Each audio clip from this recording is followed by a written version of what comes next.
Good afternoon, ladies and gentlemen who have joined us on this Dr. Fundi channel. My name is Dr. Fundi Lenyati. I am the host of this channel. Today, it's a Sunday. And like we normally do on Sundays, we call it a Salute Sunday. On Sundays, we pick up a South African who is doing interesting things, who's doing great things. And then we profile them, on this channel. And people know me as somebody who's in the healthcare space. But when it comes to showcasing people who are doing great things, I'm not limited to people who are in the healthcare space. So today, we've got a special guest. And my special guest is Miss Sam Beynon. I know that she's got a Xhosa name, or a name that she was given by the people, in rural Eastern Cape, but she will tell us all about that. But a little bit about Sam. She is an equality and social justice advocate. She's an MC, she's a media personality, she's a motivational speaker. She was born and bred in my home province of the Eastern Cape. So she's my home girl, or umdase, yeah. And she learned to speak isiXhosa fluently whilst growing up in the Eastern Cape. So she can write, she can speak, and she can read isiXhosa. And she's my Facebook friend. That's why I can attest to these things, because she writes, speaks, and understands everything about that language with too many clicks. She has participated in numerous TV programs. For example, a reality TV series where she was cast for Future Leaders on SABC1. And in that series, she mentors a young teenage girl from the northern areas of Port Elizabeth. She'll tell us about that experience. What insights did she get when she was actually doing that, that role on a reality TV series. She's also served as a pioneer in the Nelson Mandela Museum annual winter school camp in Qunu, Mthatha, where she was assisting disadvantaged but talented school children from in and around Mthatha, where she was mentoring and training them as part of a collective, obviously, on life skills, on leadership skills, and taking some lessons, leadership lessons from our former president, Nelson Mandela, and imparting those on the young people so that they can try and live exemplary lives in the way that our former president led his life. She's been awarded an ABE Bailey Travel Bursary in 2015. She'll tell us again about that. She has represented South Africa, in the BRICS Youth and International platforms, in Germany, in Russia, in India. I think recently she was also participating in one of those BRICS platforms. And she's recently been recognized by Momentum for her excellence in leadership. Before then, she held her own TEDx talk titled Choices, Chances, and Changes. Sam, please unmute yourself and welcome to the Dr. Fundi channel. Thanks, Jafut, for having me. I feel very blessed to be here, and good afternoon to all of your viewers as well. I'm very blessed to have the opportunity to engage. Yes. So I think the first thing that one sees is that you are an avid Kaizer Chiefs supporter. Despite many situations that are heartbreaking. Oh, Yeah, Doc, I found myself crying, man. On the day we lost the league, I was very emotional. Kaiser Chiefs for us is it's a home, it's a family, man. You know, it's not Yes, just about the game, Ebola. yes, There's something yes, that connects us to Kaiser Chiefs, and people don't understand it. You know, every time we lose a game, we are mocked, we are laughed at, but we understand why it is we are Kaiser Chiefs, and Kaiser Chiefs is us, part of yes, us. So yeah, Kosi for life, as ye- the saying goes. yes. And I'm today, even nervous right now. no, Yes, I'm and today nervous right now. it's actually the second take or take two of the Soweto Derby. Yes, and even Nangogo, I've got a parent supporter here in my house, um, and he's just smiling at me and wearing his Orlando Pirates shirt. So we are two Yeah, rebels. well, you know what? You know what they say, Mm, every dog has its day. It may be Kaiser Chiefs that is going through some difficulties now, but that team of the person that yes. is with you there has gone through difficulties where they were beaten 6-1 and 6-0 by by other teams. So they mustn't laugh. Oh, It was their day is coming. true. That's true, Jack. All right. But anyway, Sam, That's true. welcome, man. We've been trying to organize this interview for quite some time, but because Yes. of your busy schedule, my busy schedule, we've had to say, okay, Mm, maybe let's look at next week, let's look at that week. But I'm glad that eventually we've got, our conversation. And like I said earlier, this is really about just showcasing you as a South African who is doing great things. You are a young leader. Like I said, you are a social justice, advocate. You are in touch with so many things that make us to be South African. And on your posts as my Facebook friend, you post a lot of interesting things. And I thought, no, man, one day I must have some, as my guest. There's no way I can just have such an interesting Facebook friend and not profile her. So I am so delighted to have you, on my platform.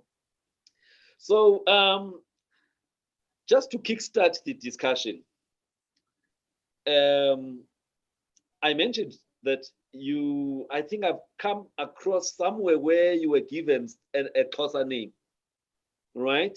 Some people gave you a Xhosa name. Can we start there? What is that name? that name is Kakamba.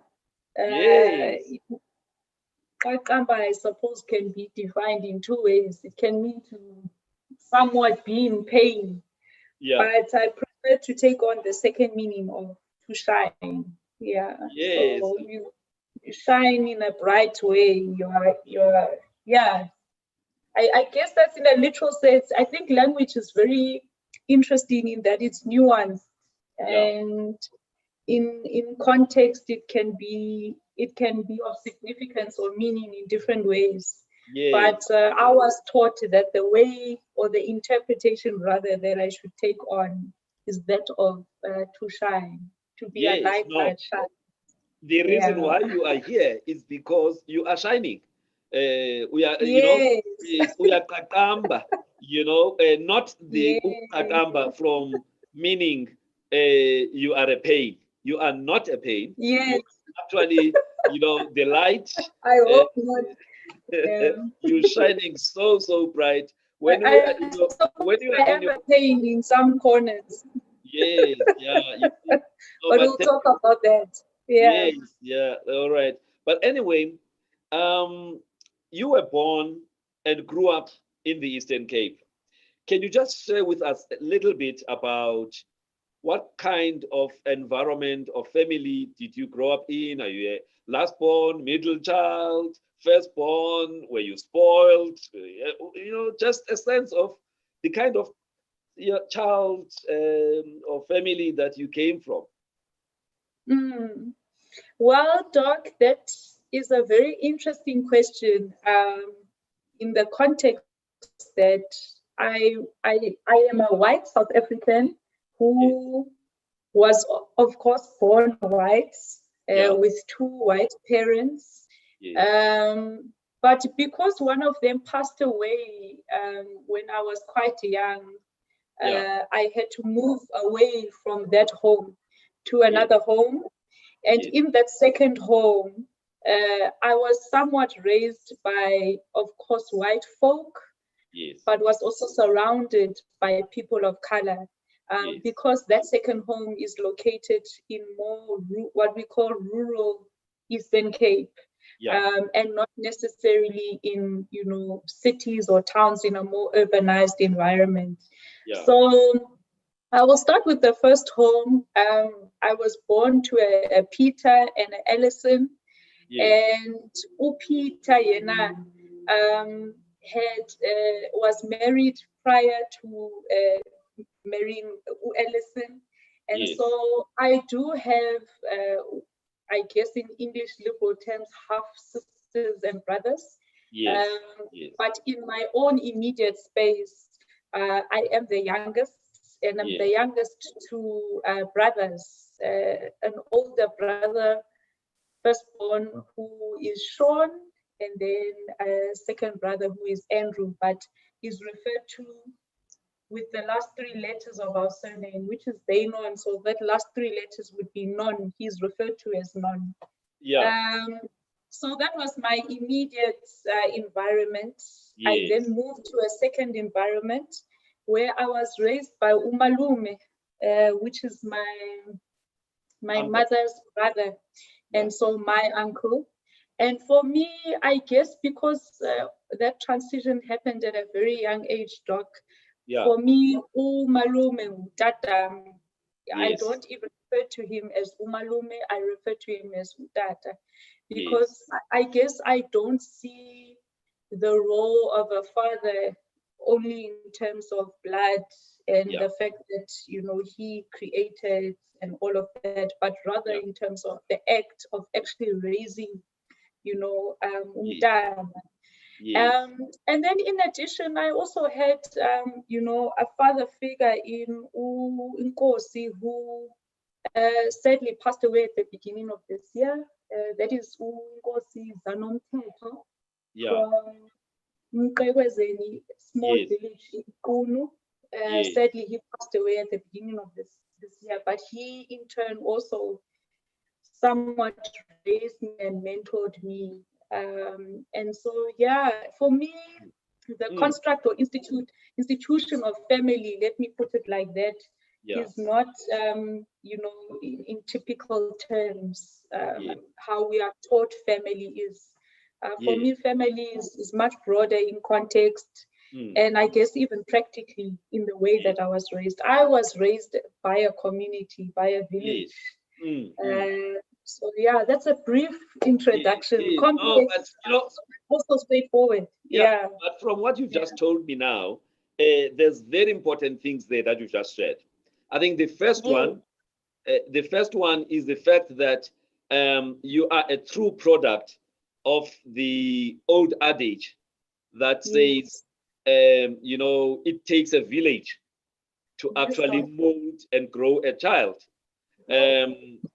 So that's what you've just shared now. So you don't regard parents only as the biological parents, but it's those people who play the parental role, in your life, even if they are not necessarily blood, to you. Yeah, I think that's the first one. But I think the second one, which is also important, it's about Umqekezweni, that small village, not far from Kunu. Because if we go back to our former president, his book, Long Walk to Freedom, there is somewhere where he talks about himself being taken to Umqekezweni so that the chief in the area could actually play a role in helping him and molding him because he was the son of a headman, So you, in a way, you are following on those steps, because there's some element of you that has got that influence of how things are done in the tribal communities, the role of a chief, or the role of a king. So I thought I needed to just mention that. But when you reflect on these two families that you grew up in, what kind of, I would say, values would you say they have shaped you even today when you navigate life? These two or three values, are almost constant in terms of how you look at things. Like, for example, one of the things I've picked up, one of the things I've picked up, on Facebook, is the fact that you respect everybody.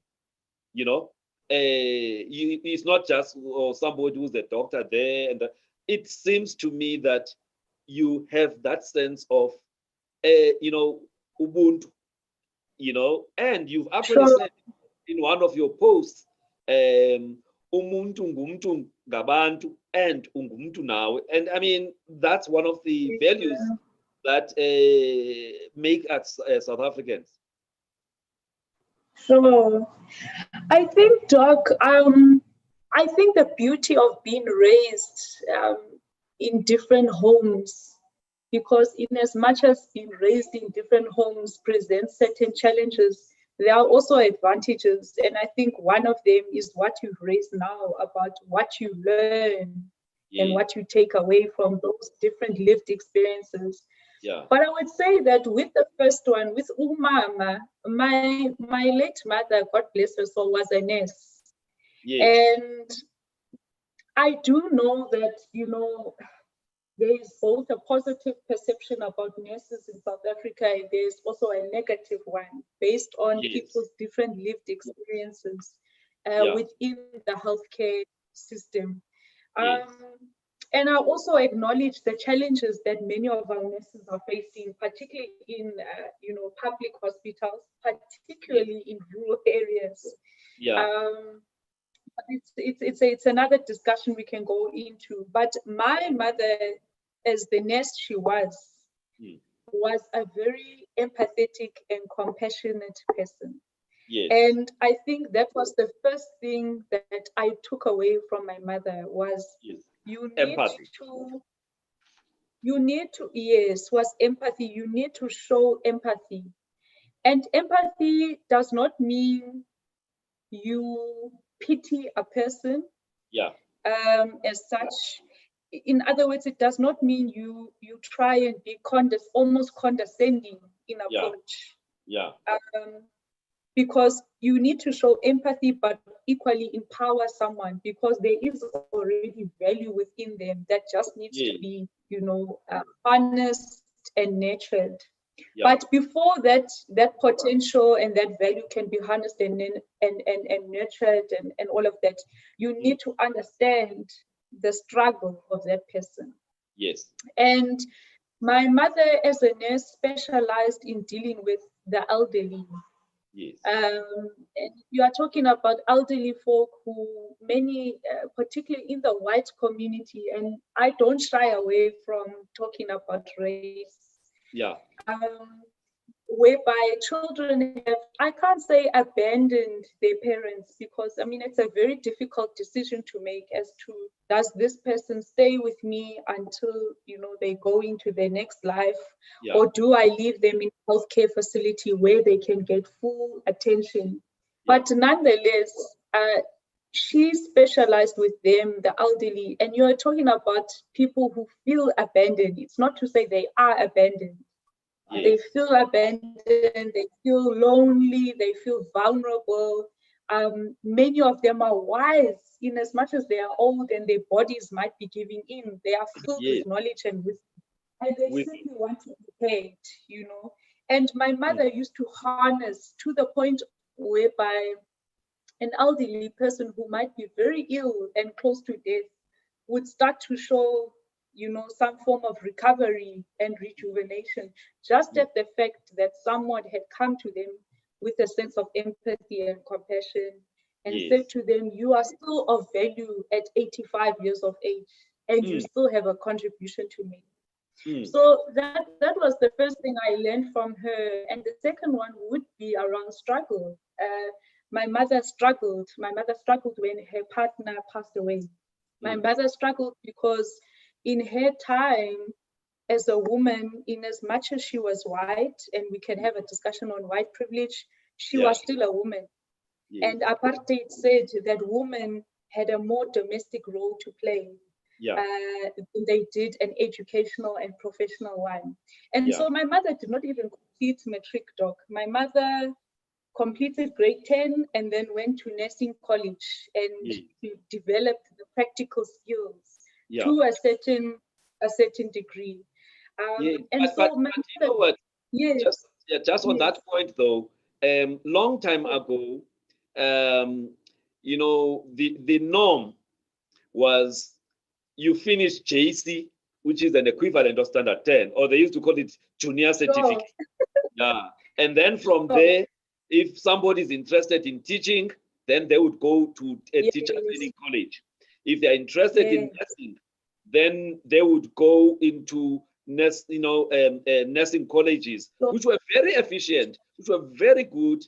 In fact, I'm going to say something controversial now about that. The nursing of those days and the nursing of today, and I'm talking about the training, it was largely bedside, in hospital type of training those days. When a person has finished their training as a general nurse, that first 3 years, they're solid all-rounders. And then they decide to specialize in midwifery or whatever. All right? But bedside, they were solid. And then, in the mid to late 80s, the new thing came in of a comprehensive training program, a 4-year program, largely, driven by universities and stuff like that. And the guys have got a lot of theoretical knowledge. But when it comes to bedside, they are lacking a little bit. That's my view. So, your mom must have been then, as much as she ended at standard 10 or JC.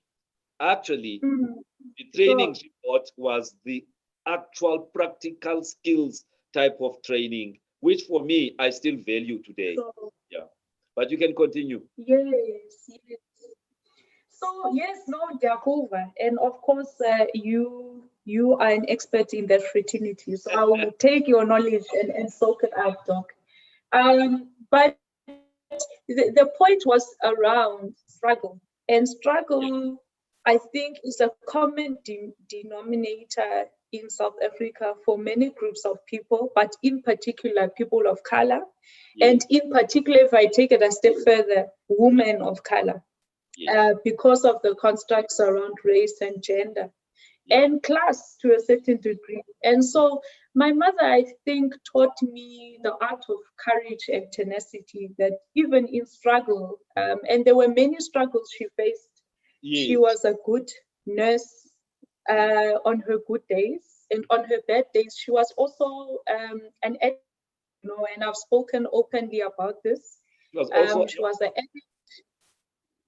She was also an addict. Yes. So my mother did struggle with alcohol, and it is public knowledge. It's not something I shy away from, because I do believe these things must be spoken about. And she was also a survivor of domestic violence and gender-based violence. And so my mother taught me, how do you manage struggle and how do you overcome struggle? In the second home, which was the one of Umalume, I think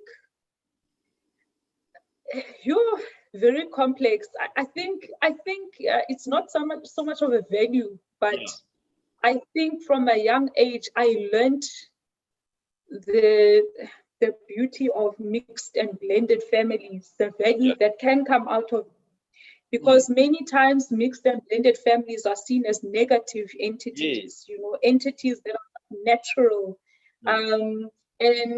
And I think I was taught otherwise. I think I was taught to learn from a young age how to share.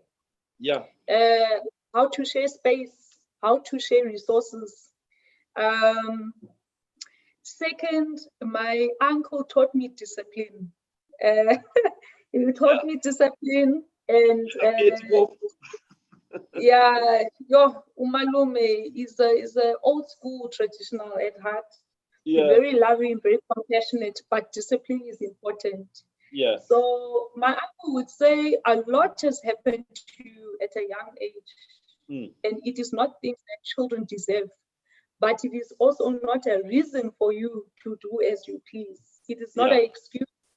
And I think it's umalume that set me on the right course. And lastly, my uncle taught me the value of speaking different languages. It is because of him that I speak isiXhosa. He is from rural Makanda, which is formerly known as Grahamstown. And yes, and it is him who speaks even better Xhosa than me. I mean, he's speaking soon to instead of, the other day I said to him something like, I did something izolo. In other words, I did something yesterday. But he corrected me to say, no, you should say you did something phezolo ebusuku. So he was being specific about the time. Because I was referring to the night, but for me, yesterday is yesterday, izolo is izolo. So it is actually because of him that I learned how language can connect people. And I think lastly, in the home of, or in the environment rather of Ekunu, I learned so much, Doc. I learned the importance of spirituality. And connecting with the forces that be. I'm going to use that phrase of forces that be because it means different things for different people. Yes. This year, I saw you on some mini pilgrimage to Ekunu. Well, I think that was Kunu. I'm not sure. And and when I looked at you, you look like somebody who's just going, other people would go and do hiking, for example, in the urban areas, Sure. But you were doing your hiking, but in a rural space. You were appreciating the rolling valleys and the mountains in that part of the world. You were in touch with nature, and in your what do you call these things now? I'll tell you just now. Is it North Star techies? Or you were actually Converse. Converse All Stars, yes. All Stars and stuff like that. Yeah, but you can continue. Yeah, I think in that life, I learned, spirituality is important. I learned that Ubuntu is important. I learned that we coexist. We don't exist in isolation. I also learned, however, and just watching an episode of Cutting Edge last week was a sharp reminder, unfortunately, that in some spaces we are bound to meet with darkness, and how you lead yourself in that. And darkness can mean different things to different people once again and present itself in different ways. But we meet that darkness, and when we meet it, what is our response, not our reaction? So I think in Kuno, I developed my leadership a lot. But there are many principles, Doc: respect, understanding, empathy, compassion, diversity, respecting diversity. There's a lot of things. And one is growing all the time. I also learned that I'm not perfect. No one is. Savior complex because I'm not one, you see. because sometimes as white allies we tend to take that on, you know.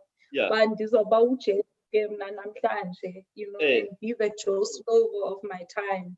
Yeah. But we're not. We're just we're another vessel, but we have a contribution to make.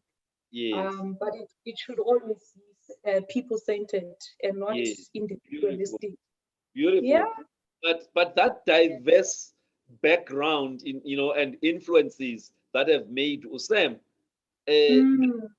makes you to be very switched on many things that other people may not be switched on, you know, about. And maybe your social justice, activism in a way must be triggered by some of, you know, those things, those insights, outlook to life from those diverse insights. But anyway, just to move quickly, so how would you describe Sam, let's say, during her teenage years and adolescence, as she was doing her high school, you know, what kind of primary and high school, what kind of child was Sam?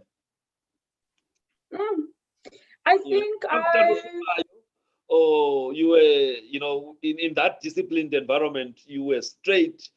I mean, where did your outspokenness come out? Was it already from those early days, you know, speaking the truth to power, irrespective of consequences and all of those things? Where did this outspokenness, you know, come about?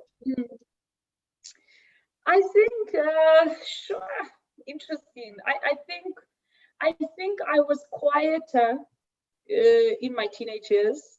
Yeah. In the church, number one, that institution, and number two, in the home. Yeah. And I think there are two reasons for that. I think one, I did not understand at the time that I think I might have been depressed clinically. Yeah. Because I had experienced a death. I had experienced domestic violence, or in my context, child abuse. Yes. A lot of trauma, Doc, and it made me very quiet within that institution of the home, right? Yes. It didn't make me negative or angry, but it just made me very silent. Yeah.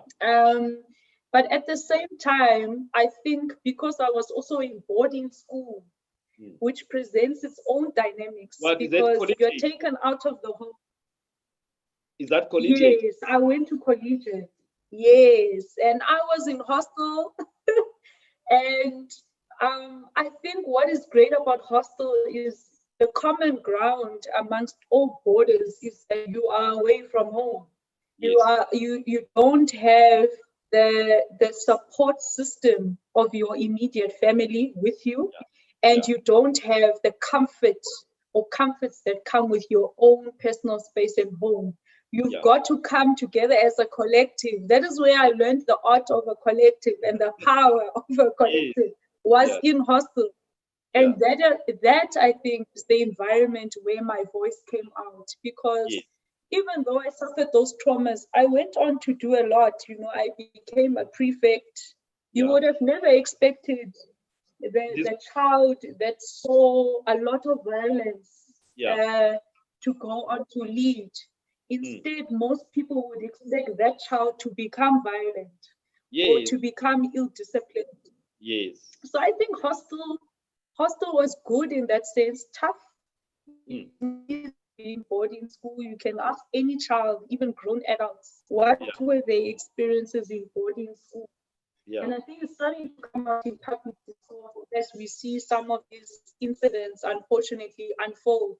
The dialogue around boarding school is starting to open up a bit more. But there are also positives about boarding school. You learn to become independent because your parents are not there. You learn to take care of yourself.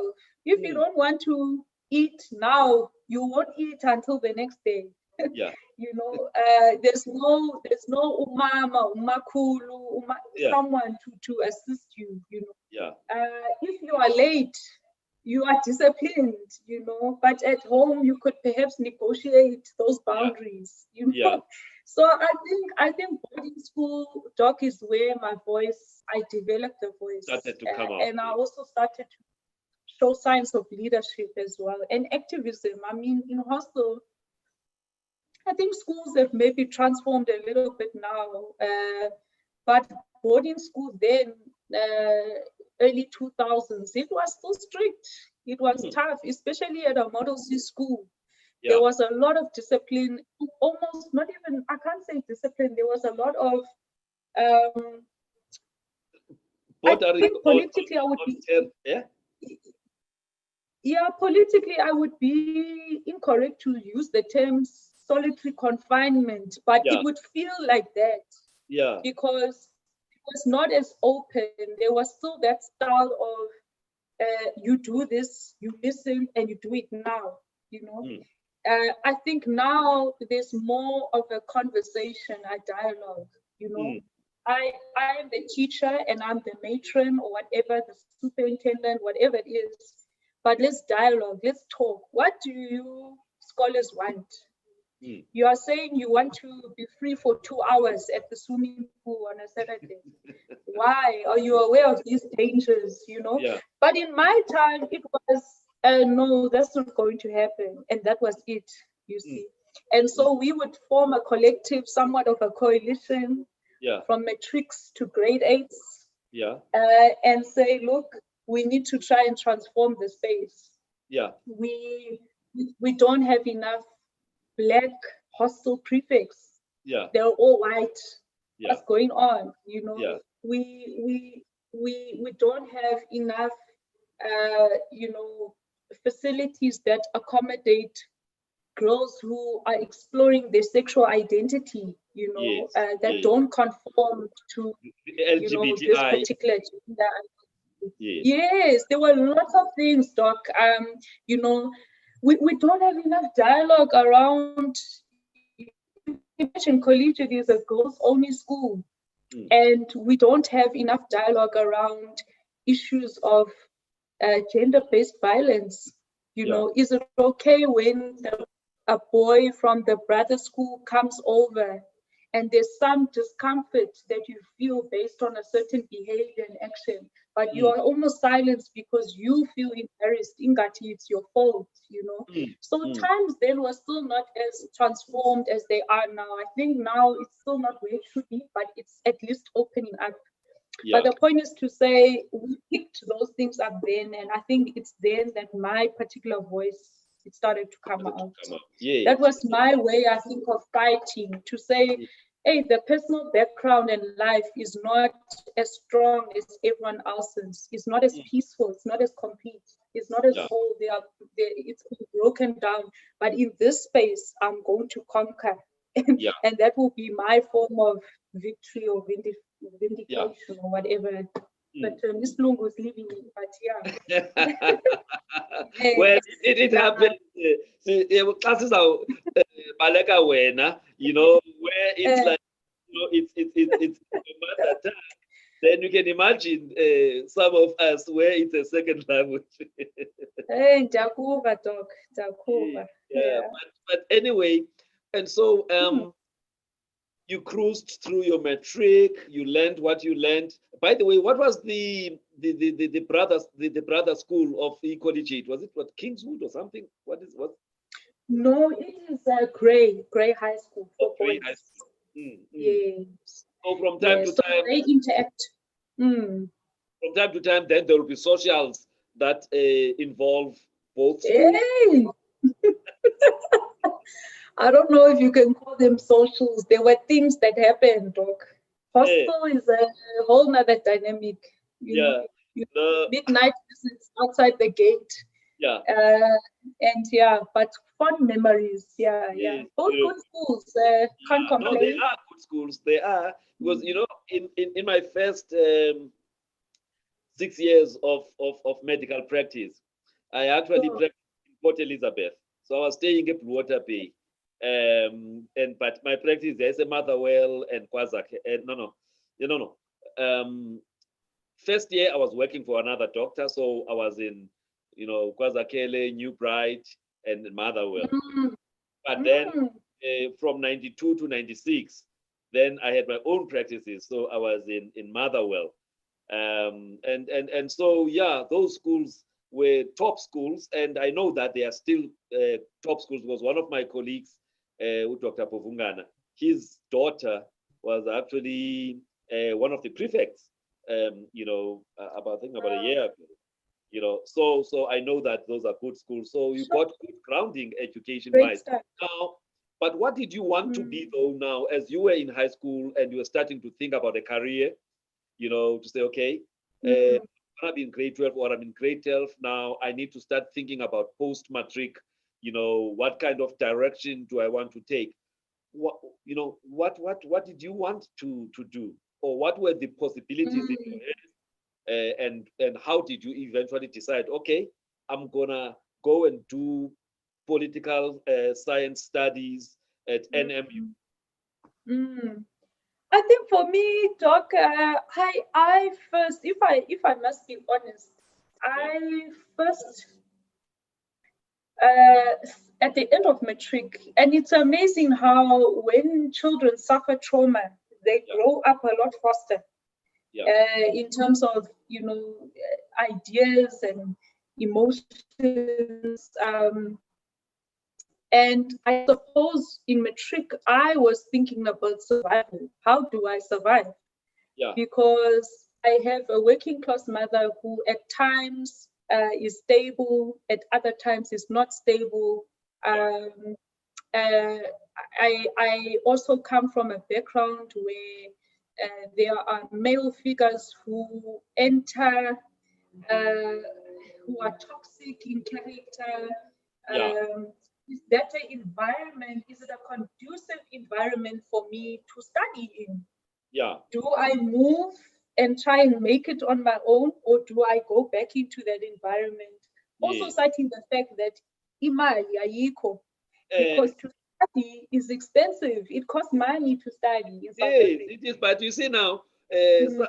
somebody like me who's not, well, not me, but other people who are not exposed to the realities of all South Africans, you know, because people may just think that, for example, these kind of difficulties are only experienced by Black people, you know, issues Sure. of financial security and stuff. But actually, you know, across all races, we've got people who you know, who are doing okay, but we also got others who are not doing okay across, you know, the Mm. rainbow nation. So, but you know, so uyazi imeko yakho kwini, you understood your situation, and you were trying to Mm. navigate ukuthi, how do I make choices that take into account Mm. my reality? Mm. Mm. Yeah, I mean, even you must understand that in my case, I had two brothers, or one, because one had passed away as well. Yeah, I had not mentioned that.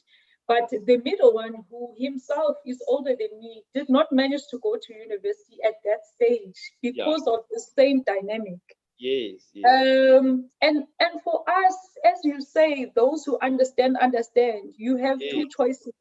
yeah, It's I finish matric and I go and look for work so that I yeah, can put food on the table.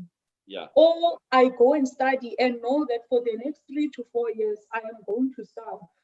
yeah, And even when I get into the system, I don't know where am I going to sleep, yeah, how am I going to get textbooks, or in yeah, the context of something like medicine, the equipment that I need, yeah, or engineering. I mean, yeah, I think of TVET college students because this is not just a university experience. I yeah, think of TVET college students who most of whom are doing practicals. yeah, Where do they get this expensive equipment they need to yeah, complete those practicals? yeah, So it's a choice you have to make. Nonetheless, I took one. I told myself I am booked to study. I have to study for my mother. I have to study for myself. I do not want to be in the situation where I am dependent on Indoda. I respect Amadoda Mulweni, but I do not want to find myself in a situation where enye into siyageza kaloku.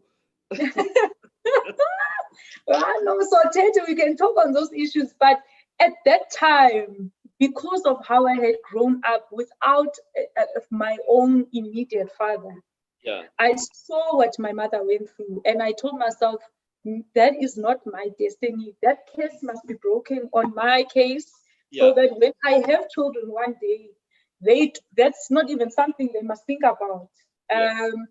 And the second thing is, I don't want to live that life with respect, because when I say that, I don't mean it in a judgmental way. I just mean that I don't want to suffer the way I saw that woman suffer, because it's painful, even as a child. You cannot find the words to express. You are not at the age where you can fully articulate what it is you want to say. But you feel and you see and you understand and know. I always tell adults, even in the public service, you want to engage all these sectors. When are you going to engage children? Not youth, children. Because children might not have that fancy English they can use at parliament, but they can tell you about struggle. They can tell you about this. They can tell you about GBV. They can tell you about poverty. You know, they can tell you I've been drinking sugar water for 4 days, as we did. And dilambile. And it doesn't take fancy English to articulate. It doesn't take you to be a certain age to articulate or feel and experience that. But nonetheless, I took a decision. I went to NMU. I stood in the queue for NSFAS. And that itself, I'm laughing because that in and of itself presents a whole nother dynamic. Because as you say, historically and contextually, because we must talk about history and context, they matter. And race matters. I don't care which person says what. Race matters. It is Black people who are living in poverty. It is Black people who are suffering the most from unemployment. It is Black people who suffer more from crime. Yes, we all suffer from crime. I've been a victim of crime. I am white. But my safety living in the suburbs is not as compromised as a Black fellow South African living in certain spaces. And that's just a fact. It's the data. Even if you don't want to take it from me, just look at the data, because some people are very technical. They want to work on stats and all of these things. It's fine. It's a good thing. It's a good thing in research, but they don't want to even take it from the human beings themselves to say your experience and my experience, we can find commonality on certain grounds, but there are also significant and stark differences. Nonetheless, I found myself in the queue for NSFAS and later. And nothing wrong. You are a South African. Yes. And so if you qualify as a South African in terms of the people, who must, then you must be considered. Shouldn't come to play. But that was not the issue. The issue was the judgment from Abantu Bam. We community, when I say community, I mean immediate community of this. It was to say, Aibo, now what are you doing in this queue? Like, what happened? Where did you go wrong? Without understanding that, as you say, Doc, it can happen to anyone. But it's just that in South Africa, I always push for us to have an honest conversation to say, because there's a gross it's actually painful. It's painful how we have transformed in certain ways, but in other ways we have not transformed at all. But nonetheless, I found myself in the queue and I pursued an undergrad degree. I did an honors degree, busy with the masters. The masters has been ongoing, but it's a struggle. It's a struggle when you are working. To work is a blessing. No, but you see now you're moving too fast, Sam. You're moving too fast. I'm moving. You're moving too fast. Because of the pressure. Yes, okay. No, that's fine. That's fine. No, that's fine. So anyway, so you were at NMU and and you actually got awarded, or recognized as a leader there. I just want that part. The VC actually acknowledged and recognized you as a leader. What did you do that made them to actually take note and see that, we encourage this leader, this young leader? I think, Doc, it started with the fact that I was part of the SRC for 2 terms. Yeah. But that didn't make me special because there are a number of student activists and leaders who become part of the SRC. Yeah. It is an accolade in and of itself, in that you have to campaign, you have to, gain the confidence of student voters, and to a certain degree workers, because students do work with workers as well.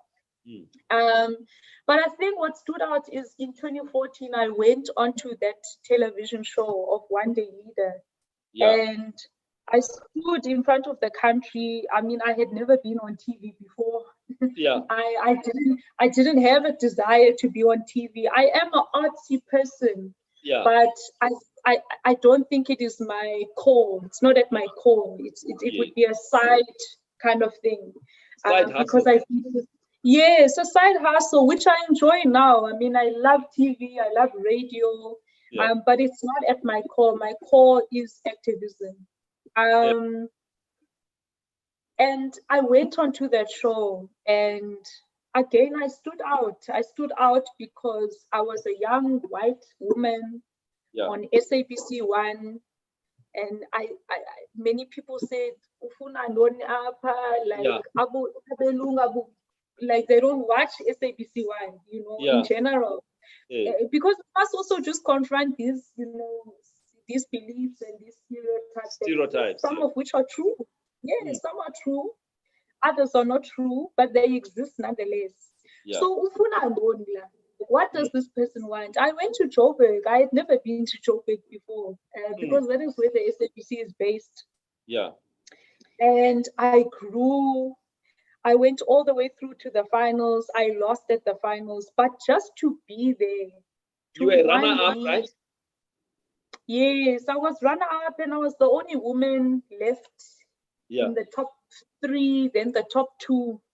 And I think just being a young person, being a woman, being someone from Eastern Cape, that is another thing, because when Joburg is a jungle, as you know, it's a concrete jungle, and it's highly competitive, and people from the rural areas struggle to integrate there. You go there and you are told, but usuke some village there in the Eastern Cape.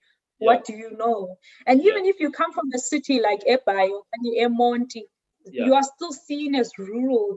That's the ironic part. You are still seen as rural, and there's this negative attribution attached to that, which is you are backward or you are behind.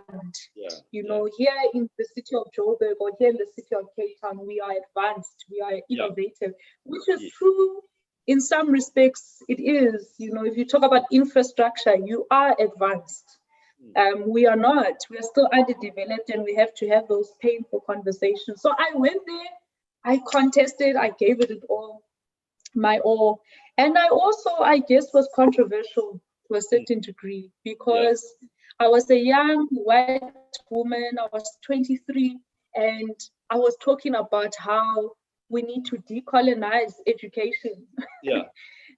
We need our curriculums to be Afrocentric and not Eurocentric. We need to talk about land. We need to talk about land, and I didn't go with a political agenda. To me, in my mind, remember, I'm still naive. I haven't entered mainstream politics. I'm just a student. And even that student, I'm young. I'm coming from a rural village where I can see inequality around me. I'm coming from a home where a woman was disempowered, and I saw how abuse affected her. I saw how, being working class affected her. I saw a lot of things. And so I was coming to this platform saying, no, on this issue, because every week there would be a debate on a specific issue. This is my view on this issue. That's it. I don't have no agenda here. Not understanding the context. The context is that you're on SABC 1. Yeah. You're having about 16 million viewers every week watching what you're saying. Yeah. You are white, but what Yeah. you're presenting is very different to what we normally hear and see Yeah. from not all white people, because we must not stereotype, but Yeah. from many white people. You know, Yeah.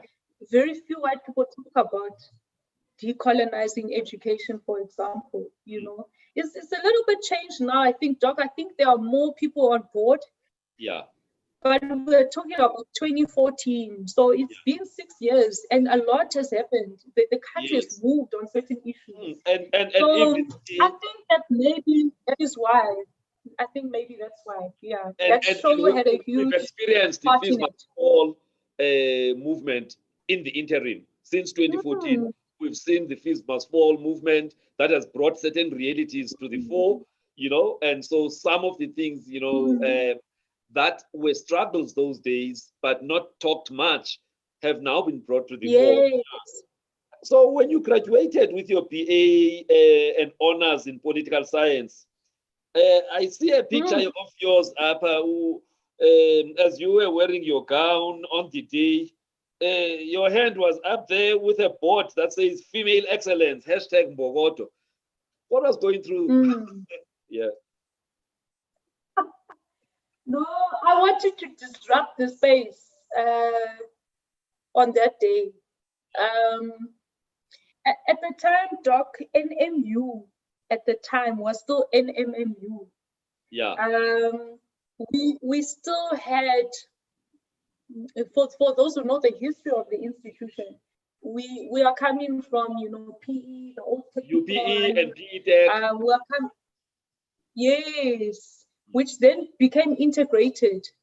And I think at that time, because that is the era of fees must fall, we started to say, even if you transform the institution in terms of infrastructure, right? You are not transforming representation.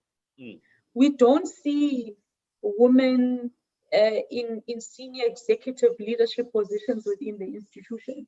We don't see women VCs and DVCs. We don't, you know, especially in my time. In my time, the VC was a male, the DVCs were males with the exception of one. And even that one, who, by the way, is now the VC, was being gunned for all the time. Let's wait until she messes up. You know, I'm referring to Dr. Muto. I don't mind saying names. It's fine. People were gunning for Doc. You know, this one is coming from, she was a DG in the Eastern Cape in some department, also Tinila in higher education. You know, we were dealing with those politics and dynamics at the time. And for me, I just felt this is the day where, and I knew because it was humanities or what we called arts at the time. I knew in that ceremony, arts would be called first. So let us start. It normally has the most number of graduates, though. You know, during those ceremonies, the arts part there's a high output rate. Yeah. And art students are just beautiful in that they are so complex. I mean, they fall within so many different sectors and industries. But I thought, okay, let's be strategic. On that specific day, arts will be called up first. Let us walk with this sign and this hashtag so that for every graduate who is female who walks afterwards, there is some form of acknowledgement and recognition. And it's a symbol of, because during fees must fall, we were looking predominantly at the class question and the racial question, but we were not looking at gender. And us as women saw that, in particular, I mean, I cannot claim this thing, Doc. Black women students saw this. They saw that, okay, around the issues around race and class, we are unified. But as soon as we raise this question of gender, that is when the movement starts to shake a little bit. And so I think that was part of the reason. And of course, I think the second reason was just in remembrance of my mother, because my mother was not there to witness me graduating. And I thought, I'm a product of one. Yeah. And this is my way of just inspiring other young women who are Yes. alone, who are alone. Acknowledging the achievement despite, whatever, challenges that you experience up until that point. But it was a point of saying, I've achieved, Right. Okay. And so let's move quickly. And then you got involved in local government, politics. I would say you became a PR counselor at Nelson Mandela Bay. How did that come about? Yes. At the time, I was a student. A student graduate. I'm just trying to think of the year, Doc, 2016, because time has moved. I'm thinking about how we are going to local government elections just next year. Yeah. But at the time, time has really flown, and it's very seasonal and not linear. But nonetheless, at the time, I had served 2 years in the SRC. Yeah. I had also worked public profile. And as people will be aware, history is history. I was part of DASO, or DASO, as some people call it, which is the DA students organization. And there was a conversation. I was going to say, are you the guys? Because I remember there's a year you guys took NMU, and the ASCO guys were not so impressed. Yes, we were not the first wing branch of the student wing to exist. I think the first one, history will correct me, but I think it was in UCT. But we were the first branch of that wing to win a university at all. And that was in 2012. It was highly contested. At the time, it was DASO, SASCO, and I think AZASCO, the Azanian Students' Wing movement. My Zwe people, Israeli. Yes.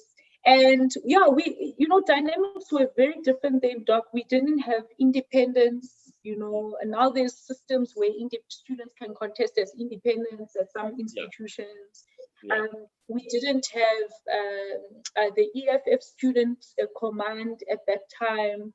So it was highly, and also we had a dynamic whereby the youth league was actually contesting some campuses and not just SASCO. And SASCO in the youth league, colleagues will know, politically sound and minded colleagues will know. They should be from the same, there's an alliance. We're contesting Yes. So I'm just giving the context of NMU in that it's changed dramatically now. But at that time, the contestation was, AZASCO was there, but the real contestation was between SASCO and DASO. And DASO was completely new. It had no place and history in an institution, let alone an institution in the Eastern Cape. Which is the home of the legends, and people will know what I'm trying to say or what I'm saying. Yes, and we won, Doc, and it was hectic. It shifted things forever. I mean, SASCO has come back now. They are strong on the campus, as I understand it. But at that time, democracy in student politics was at play, and it was beautiful in retrospect, beautiful to be part of. And so you got into local government. But how did you become a PR counselor? Yes, so I went from that background and then contested not a ward, but I contested through the organization. There were a group of youngsters and again, these are where the different dynamics or different social constructs present dynamics to you, because what was defeating, or what was a threat rather to us at the time, all those student leaders that emerged from DASO then, was the fact that we were young. And young people are not, but then 2016, young people are not counselors. Young people are not MPs. Things have shifted now where it's beautiful to see all these parties deploying young people. But then it was not a thing. It started in those elections. And so we took a shot, and Doc, we were met with resistance. We had the old guard say, you are taking space. What experience do you have? You are young, you are just students, you are not qualified, all of these things. But we also had a group of senior leaders who said, you know what, let us make some space in that list for young people and let them contest the space. And we did. And I think about, my numbers might not be right, it's been a while, but maybe about 6 to 10 of us made it as young people. And I think that was incredible. Within NMP? Within NMP, or you talking national? Within NMP. Okay. Yes. No, within NMB. And with NMB, that was a direct consequence of what happened at NMU. Yes. So during that time, now you were getting and to subsequently, And sorry to cut you. Subsequently, not just NMU, but also what happened later at 410, Ellis campus. Yes. Some context, which was even more massive than NMU. Yes, no, I mean, you can imagine. Forte has always been the ground for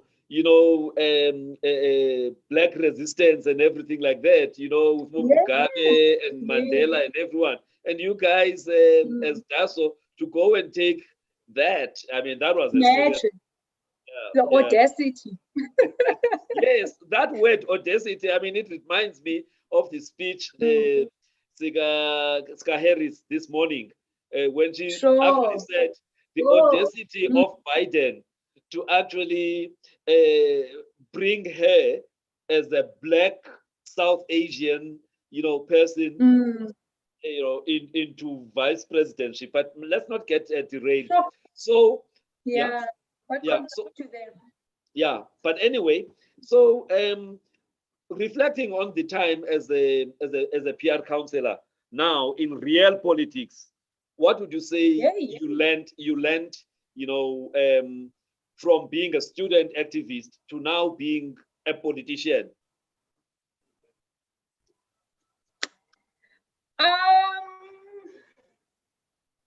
Was there any difference in the how you do things? You remember, as students, you are fired up. You are young lions, and you don't take nonsense. Politics is vibrant.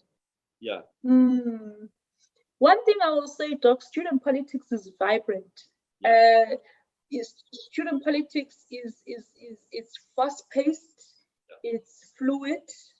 I mean, 24 hours in politics is a long time enough. But in student politics, 12 hours, not even in one afternoon, you can have a whole campus shut down if students want that to happen. You in an hour, I mean, look at Forte, one of the strongest student bodies to exist, I think, in the country. If there's a notice, even today in 2020 at Ellis campus, even in a pandemic, with the exception of when students are not there, if students are there, in 5 minutes, you can have an entire mass meeting of 1,000 students. So I think student politics is very vibrant, very fluid, dynamic. I think mainstream, I would say there's a phrase in this course about politics in dark. It's very dirty. It's not for the faint-hearted, Doc. Yes. That's why I'll never be politics. And that principle cannot be attributed to a certain ideology or certain party. I'm not contextualizing or referring to any specific entity. I'm saying in general, the principle is that's in dark. And it's sad because politics essentially in principle must be about the people. That is why we must have activists and leaders. It's not to fulfill your own individual It's about to serve. It's about serving the people. Mm. So one thing I will say about local government just very quickly is that, and I raise this in the context that there's now this debate, Yeah. but should local governments get more powers? Should it be disbanded completely? Yeah. What should happen? But local government is the closest sphere of government to the people. It's just a fact. If Yeah. you have a ward councillor who is actively involved in their ward, that is how we get community members closer to lawmaking, to Yes. oversight, to Mm. public participation. If Mm. the, I think the only challenge we're having at the moment is we don't have enough accountability. You know, Yes. we've become as a nation, and I can say this because I'm no longer a public rep. Yeah. I, in fact, am now a voter myself. Yeah. We've become there's a word, but I don't want to say apathetic. It's the word that's always used. But Mm. but we yeah, we've become, I guess, so sad and depressed Mm. at the state of affairs Yeah. that for some of us it's hard, man. You feel like, I'm going to hold this person to account. Yeah. But what is the point? I mean, Doc, is the conversation now we are having about Zondo Commission.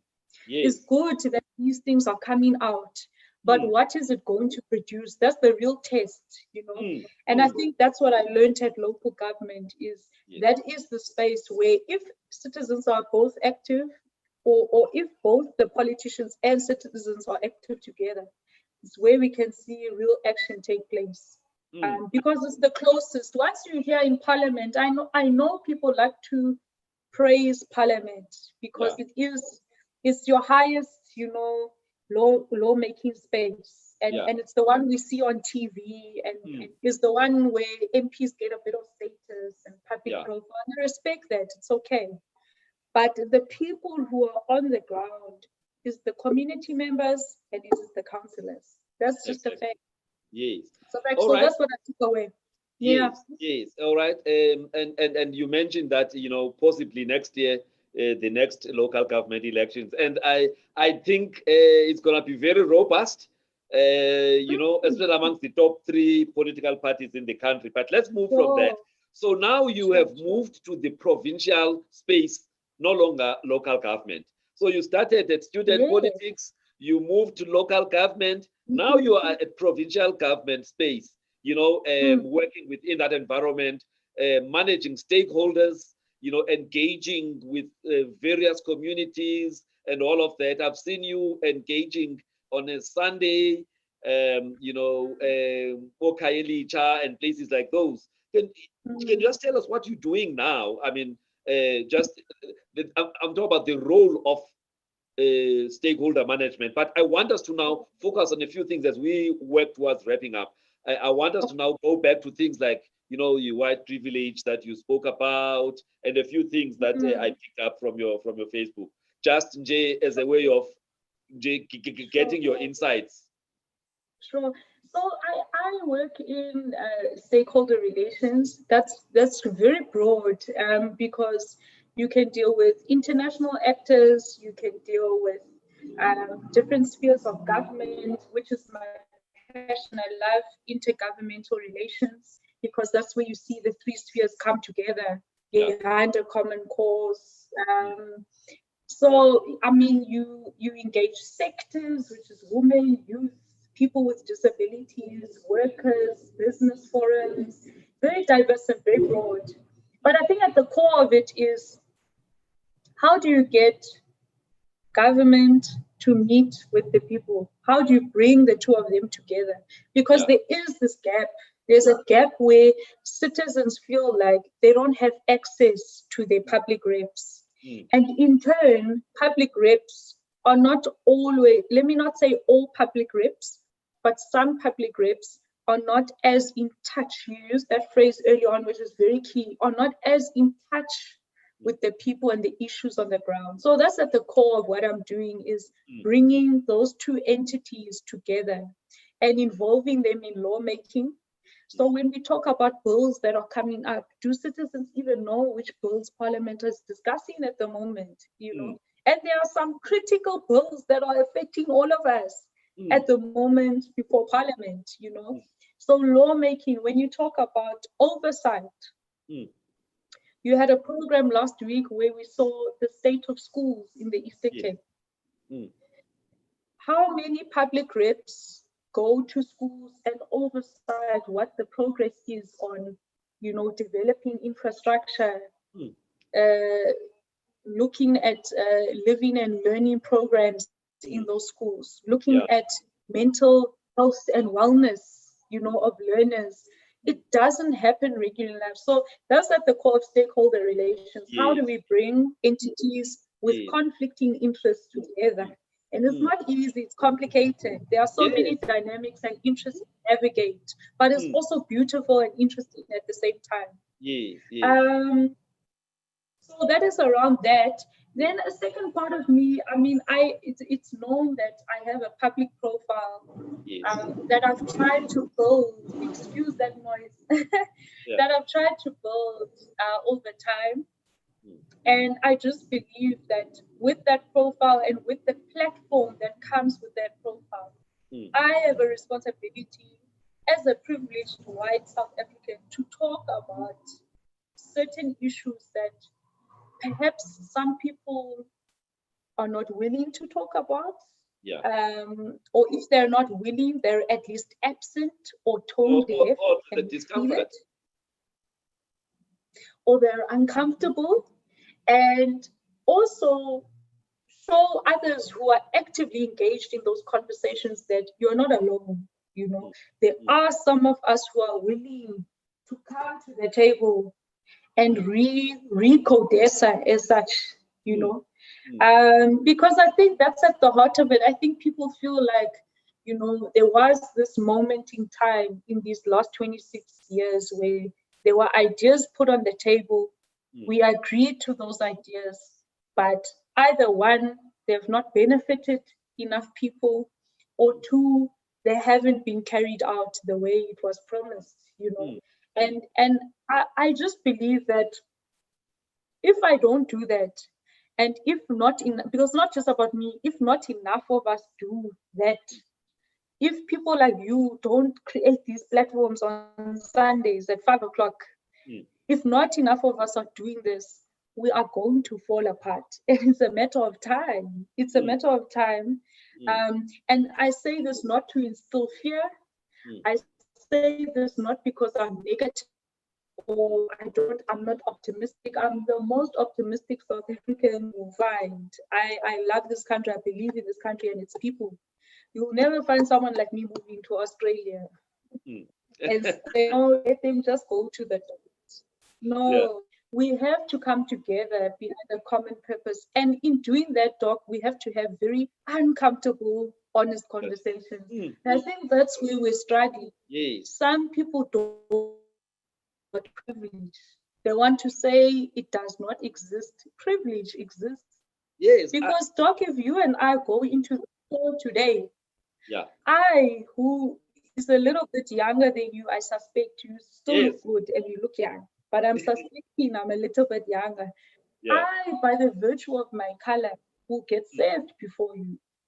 And aside from getting served before you, you might, if on that day you're not dressed as smartly as you are today, you might even be suspected of trying to steal something in that same store. You know, so in terms of institutional culture, we have to talk about privilege, but also in terms of structural inequality and representation. The same way last year when the Box, God bless them, led by Sia, won that cup, conversation started about representation at a grassroots level, at a managerial level, not because people are being negative and they don't want to unify. We all want to unify. But we're saying in the process of unifying, some changes have to be made, you know, and I think that's at the core of me. And it's something that I've come to accept because I do, in as much as I get praise, which I shouldn't because I'm not a hero, I'm not a Jesus, and I don't have a savior complex. I also know that I get a lot of resistance. You know, I was about to ask, don't you get some pushback that you are actually stoking trouble, you're raising things that are better left, not spoken about in your outspokenness. Yes, I'm so thankful, one, that I have a family that supports me. They understand that this is this child, this is who she is. Even at my age, I'm still referred to umtana to them because I'm the youngest. I'm referred to umtana, but it's not in a cynical or negative, sarcastic way. It's just that this child is a child. It's significant because she's so different. Yeah. And we've learned to accept that, and not just accept, but support her. We understand that if on ENCA on Monday, she's going to be training there because she spoke about white privilege, because it happens. It happens. Yes, I mean, during the time of that Clicks advert, you came out and you talked about it. And, your view was not a mainstream view. It wasn't, and I've just learned to accept that you will be labeled, you will be called all types of things. But I've also learned that, Doc, sometimes it's not even personal. Some people are just scared. They have fear. They fear change. They fear change. Yeah. They fear that change won't work for them. Yeah. And that's normal. It's okay. It's okay when you have been privileged your whole life. Yeah. And when I talk about privilege, I'm not just talking about one form of privileges. There's many forms of privilege, by the way. Yeah. Yes. I mean, male privilege. Yeah. I mean, it must be scary for some men. Yeah. When radical feminists, for example, come online and say, you know what, all men are trash. Yeah. Hey, no, and no, when they one of those who had a knee-jerk reflex and said, no, but not all men are trash. And I was pushing this thing, and eventually somebody put me aside and said, you know what, it's not really that we're saying everybody is, but if and it's not in a literal sense. What are you doing? It's about getting, what are you doing to out those, or exactly. to say, we are not saying all men abuse women. Yeah. We're saying to the men who don't abuse, are you calling out your brothers who do? That's what we're saying. We're saying not all white people are racist. I'm not a racist. Yeah. But am I calling out Budian from Orania? Yeah. Then me, I will say it as it is. Yeah. Am I calling him out for his interpersonal racism? When I say I'm not racist, I also want to be clear that I'm referring to interpersonal racism. Yeah. Structurally, I do believe that we all benefit as white people to a certain degree. Yeah. And it's coming from someone who grew up working class. Even as a working class struggling white at that time, I can tell you I was still privileged. Based on the example I gave you of if you and I walked in the shop at that time, I would have been treated with more respect. I would have probably been called ma'am at 23 by a Black South African serving me behind the counter who's twice my age. You see? So all I'm saying is that I think some people fear this discussion, and I want to be part of that table, that project that says, don't fear, embrace. It's not going to be easy. It's not going to be easy. If you've been privileged your whole life, now we have to force you to start sharing, Doc. Obviously, it won't be easy, but rather embrace than resist. When you resist, time will lapse. Eventually, the people will rise. It's a fact. People will eventually rise. People are human. They will get tired and rise. That's all I have to say about that. And it's tough, but it's also motivating and inspiring. You have to wake up and have something to give back to society. And if that's my calling, I can't deny it to appease certain voices. You are actually doing a good job of it, with all the pushback that I also see at times, when you go on national TV and stuff. But now let's just reflect.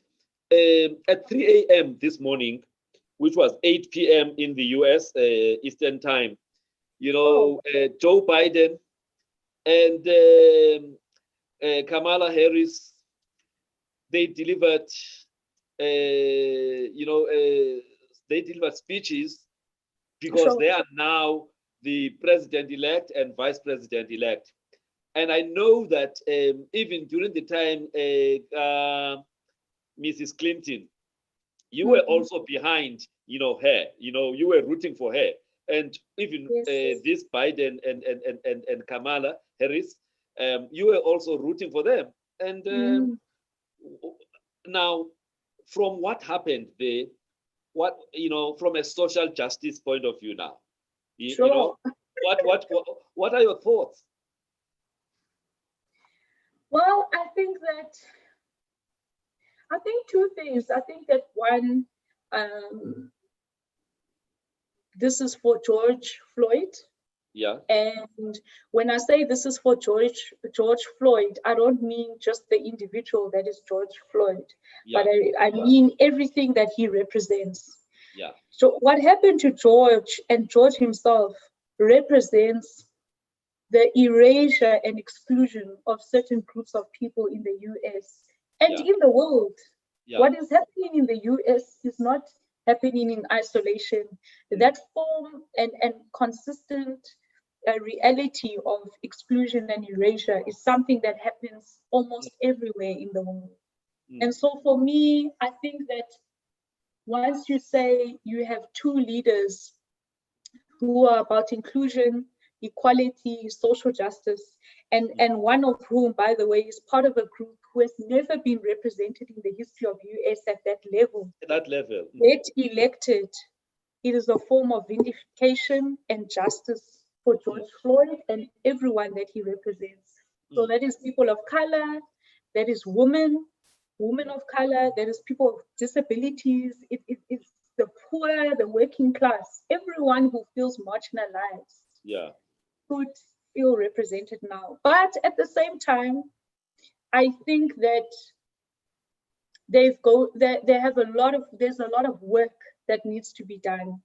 And I think that they're going to inherit divided society, a very divided nation, and it's not going to be easy to pull people together behind a common cause. Because I just think the man that came before them deeply divided that country, and I'm frank about where I stand on that issue. And so I think there's a lot of work to be done, and that's a process. So I think they need to nail this term, but also try and nail another election victory, because that is where we went wrong with Obama's administration. I think we had that 8 years, but we literally needed a third term for them to see real reform. And unfortunately, at the time, Hillary won the popular vote. We must remind each other. But based on that electoral college system, so people wanted justice even then. But it just didn't happen based on that system, and the swing states that resulted in Trump coming into that administration. So context also matters, but I think it's just great for everyone, in conclusion, who's ever felt excluded and erased. They had their voices erased. You've got two reps who, in principle, we'll see. We have to watch, because your record must speak for you. But in principle, should represent your interests and needs.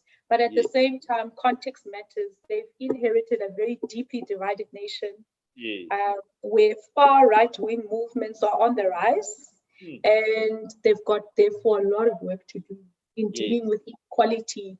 And by the way, as much as Biden has won record numbers for any president hopeful, but even the people who actually voted for Trump, they are the second highest number in history.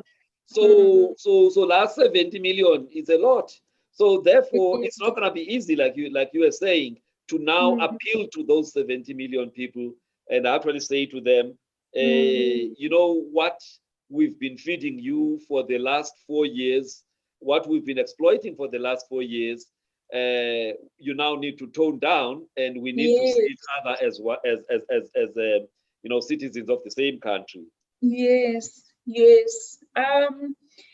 Yeah, and I think it's not just the fact, it's not just the administration itself, so the work that was done, it's the rhetoric Yeah. that Trump would spit out over that period, and how that has been internalized by those millions of people. Yeah. Yeah. So it's okay in their minds, it's okay for us to talk about border fences Yeah. and how these ones, you see, even that terminology, Yeah. these ones, we associate them with drugs or Yeah. with trafficking. Something we're starting to see even here, by the way, Yeah. where we start to associate certain acts with certain groups of people. And I mean, it's okay, I think, around the question of privilege, but I don't think it's okay around the question of identity. Yeah. And someone might say, well, I'm contradicting myself, but I can use an example to make a distinction. It's okay to talk about white privilege in a historical context where we had a system that divided people according to race and excluded them from job and other opportunities for an extensive period of time, versus saying foreigners must go home because we associate them with drugs and human trafficking in South Africa. There's a clear distinction. And so I think that we also need to acknowledge that a lot of that form of thinking around that's exclusionary nature has been deeply internalized by many people. And that's very scary. That is very scary. So there's going to have to be a lot of work done, not just on addressing unemployment, which Trump claimed he was trying to do, was trying to make America great again. Take people out of poverty. There is that aspect, but there is also this aspect in the context of America where the white people are the bigger population. How do we deal with not excluding minority groups, which in that case is people of color? So tough job. I didn't want to be them at this stage. Yeah. But anyway, as we wrap up, Sam, I just want to take somebody this morning tagged you on a phrase that they say we are, they took this phrase from you. Usisi Wemashika said the famous words of Sam Beynon: distance yourself from Ikaka. From dot. Yeah, man, I understand it though. No, as long as you understand, Doc, we are clear. We are on the same page. Yes, all right. In one sentence, distance yourself from anything that seeks to disrupt and unsettle you. That's all. Yeah. That's all. Anything Don't that is let negative something or someone unnerve you. Don't. Yeah. Resist. And then there's something a few days ago, ithemba alibulali kubulala ubungqamo. What was in your mind as you were saying that? I was thinking about a lot. Yeah. That's what I'll say.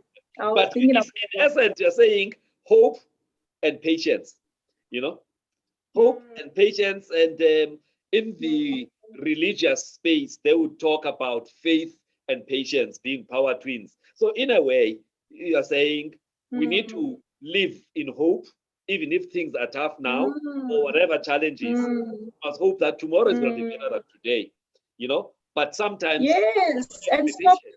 and stop worrying about things that are not in your control. Yeah. You cannot. I think people center themselves a lot around worrying about things that they cannot control. Yeah. And in politics, we use the phrase long haul. You must be in it for the long haul. So when it gets tough, you walk in faith, even if you don't know, but hey, I'm walking in faith. I don't know, so I don't have an earthly sense, and I don't have a confirmation in terms of knowledge and understanding. But in terms of faith, I'm walking, and I'm not looking back. Yeah. So again, language is so nuanced, but I think I was thinking along those lines that walk in faith, have hope, have Yes. hope. Those things defeat doubt, negativity, Mm. uncertainty. There's nothing more painful, Doc, than uncertainty. The anxiety and associated with uncertainty. And with It's a during this time, continuous thing. during this time of COVID, there's been so much anxiety, you know, and Yes, and we need to give uncertainty. people hope, you know, hope and patience. At some point, the vaccine is gonna come, but let's not stop living. But Hey, you let's, would know, Doc. You must let us know. Ne? all right. The last You must give thing us now. The last thing. sure. You said something about our job is to love others without an inquiry into their value or worth. What motivated Mhm. that post? I was thinking about capitalism. Eh, And I was thinking about modernization and globalization and how in 2020 we tend to associate value with wealth and status. mm, And so I just quickly I was at the robot and I sadly, I mean it's common cause sadly in SA. I saw a homeless person asking for resources. I'll phrase it in that way. And I noticed how motorists uh, just ignored him. Sometimes we can't always give. We give when we can, but it's not always a possibility. But just to acknowledge the person mm, that they exist mm, and engage. But no, like mm. I don't have anything on me. But So, uzoba right, mm, or gomso nzobuya, nzonika into, nzonika i-10 rand or nzonika isonka, something, you understand? But mm, just to acknowledge that the person exists, but secondly, that the person is of value and worth is yes, something that we are not consistent about yes, as people in, I think, in working class, it depends, but middle and upper in mm, particular, people yeah, forget, man. Sometimes we forget, Doc, sometimes, but yes, yes. but hey, there was a time when Nam I did not have isonka on my Eh, table.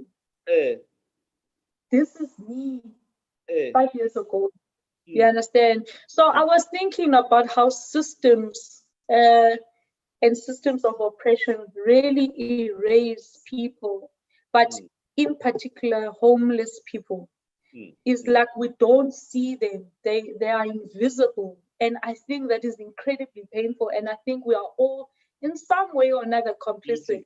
Guilty. Yeah, and Complicit. guilty Yes. of that. So I was thinking, no, man, this person is of value and of worth. It's Mm, just that I got an opportunity. And I know some people will come and say, no, but but lazy. mm, Ooh. And mm, I just tell myself, no, no, no, no, eh, no. Like when we have debates around the grants, why are you giving people grants? You understand? yeah. It's lack of understanding and lack of empathy Mm, and just acknowledging Umuntu, guys, as a person. mm, Lord, like that is a person just like yes, you and I. yes. That are gonna bends. Yes, and The they way could have just gone through some life event, and all of us we go through some rough time at some point in our lives, you know. child talk and life can switch like this. Exactly, exactly. All right. It's still feel I'm not in Stephen Field. No, no, no, don't worry, don't worry. Sam, Yeah. I must just thank you, man, for giving me your 90 minutes. I had asked for 60. Yes. You've given me 90 minutes of your valuable time on a Sunday. But I Yes. enjoyed, conversing with you, man. I really, really enjoyed. And I just want to thank you, for your honesty, your authenticity more than anything, Oh, yeah, to bro. actually deal with the issues the way you see them. Now I would rather deal with, a person who's what I see is what I get than Sure, sure. somebody who gives a certain impression, but ngasemva they do different things. So for me, as I follow your posts, I just see an authentic person. I see somebody Thank who you so is much. genuinely, concerned about matters of, about issues of injustice across, I actually am inspired by you because you are consistent, Auyenzi just because of this or that. You are consistent in how you are voicing your views about various issues. And for me, you are a young South African. It gives me hope that South Africa of the future, there will still be people like you who are prepared to be real, even to bring topics that are not easy to talk about, to reach out and say, you know what, this is our South Africa, we must build it. It's not going to be built by somebody else. Lot has gone right, but also lot has gone wrong, and we need to find ways to solve in South Africa. So you really inspire me, and that's why I asked that we have this chat, and I'm very grateful that you actually took time, and like you said, I stayed clear of partisan politics in our discussion, because what I wanted was to focus on principles, on values, than divisions ezenziwa ukule party okanye ukula party. For me, singabantu sonke, as you say, and we need to look at how do we move this country forward. And umntu aze neyakhe contribution, omnye aze neyakhe, and we try and turn around our country, because some of us, we've got no other place to run to. We are stuck here. So ndiyabulela man kakhulu. May you continue to be uqaqamba, may you continue to shine brighter and brighter, be that morning star that shines brighter, giving hope to people and making sure that people are heard, because people are not heard because some people are in these positions not to serve, but to feed their own, selfish needs. And we're seeing more of that, not only in politics, but also in business. And I'm in business, so we really need to get people to understand that your purpose of existence, being here on this world, is actually to be a benefit to other humans, not just the humans, but also the environment, So let's endeavor to make a difference in whatever little way we can, so I see you, young as you are, but doing things that are actually giving hope, to South Africa. And may you just continue to do that, because we need more of Beynons.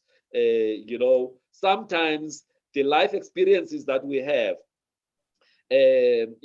are actually designed to sharpen us for the real purpose of why we're here on earth.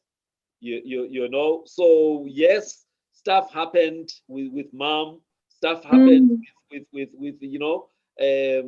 some difficulties. When you talk poverty, you're not talking it from theory, because you are saying just 5 years ago you had challenges. So so some of the worst things to happen to us are actually the best things to happen to us in terms of where we need to go.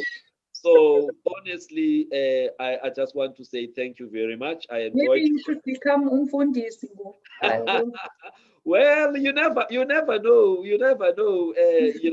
There was a time when I was going through my own life issues, and I could not afford anything. I had to move in with my sister, and this is 10 years after I had been a doctor, and I was going through stuff. I had no money and all of that, and I was just alone in the world, besides my family. And obviously, being a doctor, and doctors are not expected to go through difficulties.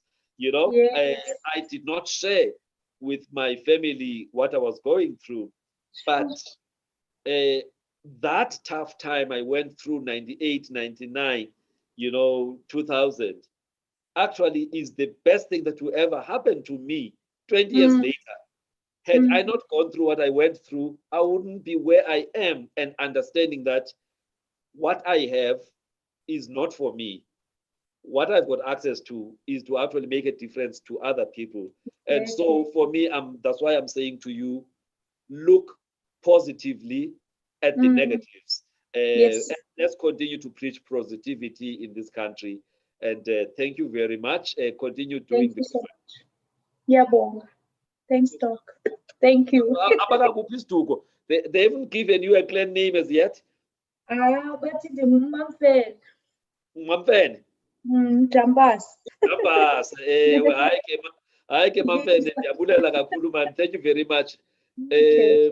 Thank you very much. I hope your team has not been beaten, but if it has, ingathi ndibone ingathi ikhona ityiwe 4-0. So I'm not sure whether it is Pirates. I think Pirates beat your team 4-0. I don't know, but anyway, it's life. You know, now I'm a Manchester United supporter on top of Kaizer Chiefs. At least my team took that league, Liverpool. You see now Liverpool is playing now at 6:30. So yes. at least Chiefs look forward to Liverpool winning. Sharp talk. Thank you so much. Thank you so much, man. Thank you, Sam. All right, thank you to all our viewers. I enjoyed my chat with Sam, and thank you for actually engaging us. And we hope to continue to bring you inspirational people like Sam. Yeah, but keep well and a productive week ahead to everybody.